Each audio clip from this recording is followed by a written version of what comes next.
Darkness rises, and light to meet it. Following the Jedi Purge, the Empire confiscated or destroyed most Jedi records, and the few remaining Jedi went into hiding on separate distant worlds. Despite this great darkness, hope had survived, for it was during this time period that Obi-Wan Kenobi showed Luke Skywalker the ways of the Force, which led Luke on his path to become a Jedi. Luke eventually learned that Darth Vader had been Anakin Skywalker before being seduced by the dark side of the Force, and he was able to rescue his father from the dark side, at last ending the horrors wreaked by Vader. Even after the Empire fell and the New Republic reclaimed Coruscant, it seemed unlikely, even impossible, that the Jedi Order could be restored. However, Luke's exploits led him to encounters with other Force-sensitive beings, and he realized that his powers were not altogether unique. These encounters encouraged him to consider training others to become Jedi.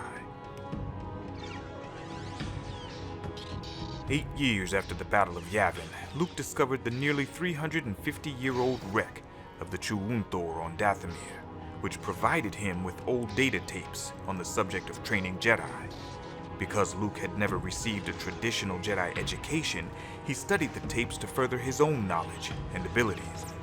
These tapes, like the Tedran holocron and the texts recovered from the Jedi library at Ossus, contained little information about the hierarchy of the Jedi Order during the Golden Age, but there was invaluable data regarding Jedi training, meditation, and lightsaber forms.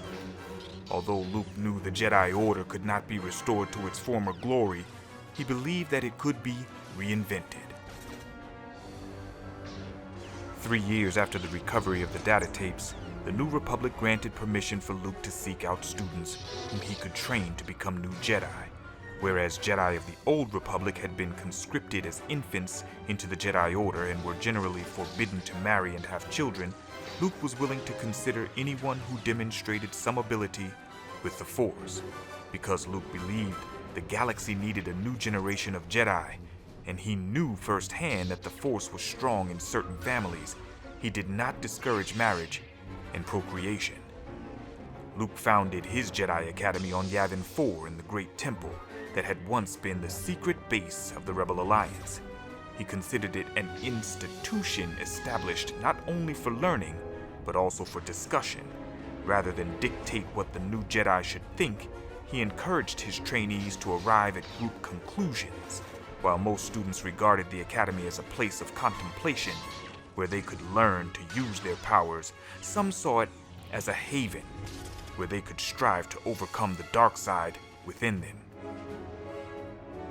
Luke's first students included Cam Solasar, who'd been a young Jedi when he escaped the Jedi Purge, Karana T, a witch of Singing Mountain clan who had a husband and daughter on Dathomir, Stream, a former recluse and gas prospector at Bespin, Dorsk 81, a humanoid clone from Kham, Ganteris, a leader of abandoned colonists on the planet Eol Shah, Corran Horn, who'd served as a pilot with Rogue Squadron, Kyle Katarn, a former special operative for the Rebel Alliance, Mara Jade, a former Emperor's Hand, Silgal of Mon Calamari, Brachus, who was eventually revealed as an agent of the Imperial Inquisitorius, Kip Duran, an escapee from the Kessel Mines, and Tian, a historian and minstrel with only a modest amount of Force ability.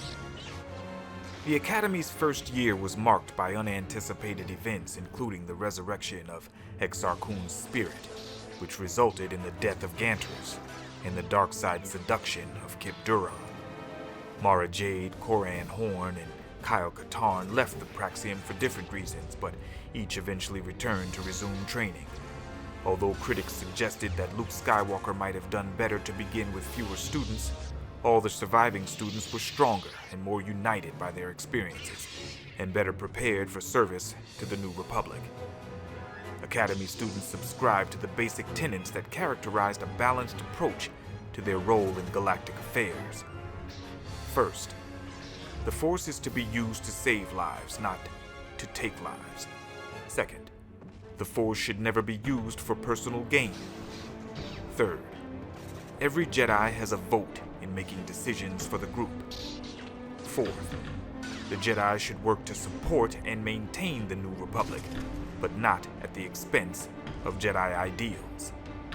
Fifth, if the Jedi are called upon to fight, they will defend the helpless without hatred, anger, or thoughts of revenge.